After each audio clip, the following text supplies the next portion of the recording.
Namaste. Welcome to today's explainer. Look, today we're taking a seriously profound philosophical journey into the concept of true solitude. And just to be clear right out of the gate, we're not talking about loneliness here, not at all. What we're actually exploring is a powerful framework that views solitude as the absolute ultimate path to inner freedom and self-mastery. Let's get right into it. Okay, let's dive into this. Are this body, your wealth, your relationships, are they truly yours? Now, most of us, without even skipping a beat, would instinctively say, well, yeah, of course they are. But the source text we're unpacking today completely upends that fundamental belief. It really challenges our deep-seated notions of ownership.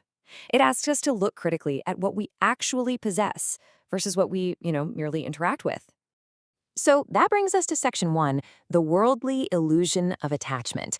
The core argument here is that humanity essentially lives in a state of delusion, binding ourselves to temporary things almost like kids crying over broken toys. Think about enjoying the sunlight, right? When we sit out in the warm sun or bask in the cool glow of the moon at night, we enjoy it immensely. But we never suffer from the delusion that we actually own the sun or the moon. That would be ridiculous. Well, the author tells us that we should interact with our wealth, our possessions, and even the people around us in that exact same way. We can experience them fully, absolutely, but we don't truly possess them. Because when you really break down what these material attachments are made of, you realize something. The metals in your coins or your jewelry, they don't literally stick to your body. They just pass from hand to hand. The bricks, the stones, the wood making up our homes, they're just borrowed elements. Even our own physical human bodies and relationships, they're all just passing through.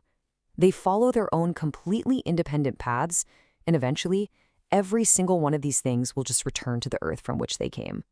So if absolutely nothing we hold onto is truly ours, what exactly are we left with? Well, that takes us to section 2. We are truly alone. Now, I know that sounds a little intimidating, but as we'll see, it's actually an incredibly empowering truth. The author states this reality super bluntly. You are alone, absolutely alone. I just want to let that sink in for a second. It totally strips away all that background noise of our busy lives, doesn't it? It forces us to confront the profound reality of our ultimate independence. You aren't intrinsically tied to anyone, and no one is intrinsically tied to you. Think about a time you experienced some deep mental anguish or maybe severe physical pain. That right there is a harsh, internal reality that has to be endured solely by you. Sure, friends and family, they offer external sympathy, they offer temporary comfort, but as the text highlights, that assistance is kinda superficial. They can't literally step inside your mind or your body to share that internal burden with you. You're feeling that pain entirely on your own. And this brilliantly illustrates the dynamic we trap ourselves in. The text gives us this really powerful metaphor of a horse pulling a carriage. Picture a horse running fast, exerting all its energy, carrying passengers and heavy luggage around all day long. But does the horse own the carriage? Does it own the passengers? Of course not. It's just doing its duty. And the author points out that we are exactly like that horse. We're exhausting ourselves carrying the worldly burdens of family, wealth, and status, stressing over things that ultimately do not belong to us. Now, you might be thinking, okay, so what's the point? Should I just quit my job and give up? Not at all. And that brings us to section 3, not renunciation, karma yoga. The text explicitly dispels these common myths about solitude. There is absolutely no need to tear your clothes or become a beggar. There's no need to flee to the jungle like a coward to escape your problems. In fact, it says you absolutely must fulfill your worldly and bodily duties. True karma yoga means doing all of your work perfectly, acting as a true ascetic while living actively, right smack in the middle of society. You do the work, you just do it without falling into that agonizing trap of emotional attachment. So, how do we actually pull this off? Well, that is covered in section 4, the practice of solitude. This is basically a step-by-step guide to training your mind. Let's walk through these specific steps together. The author calls this practice Ekant Sivan. First off, you don't need a fancy mountain retreat. Simply find a quiet, peaceful corner, or just shut the door to your room. Second, close your eyes, or lie down on a bed and cover yourself lightly with a cloth to just physically block out the world. And third, and this is the absolute core of it, silently chant and deeply truly feel the phrase, I am alone. The text recommends doing this, just concentrating entirely on this feeling of being an independent, indestructible entity for about half an hour a day. Now, what's really interesting about this next part is the intense visualization. After you've mastered the feeling of being alone, the text suggests an advanced practice, cultivating the feeling of, I am dead. You imagine that your physical body and all your worldly objects are lying far, far away from your true self. I know, it sounds super intense, right? But the goal here is to fully sever those incredibly tight mental ties to the physical body and all those daily anxieties that come packed with it. So, why put ourselves through this kind of rigorous mental training?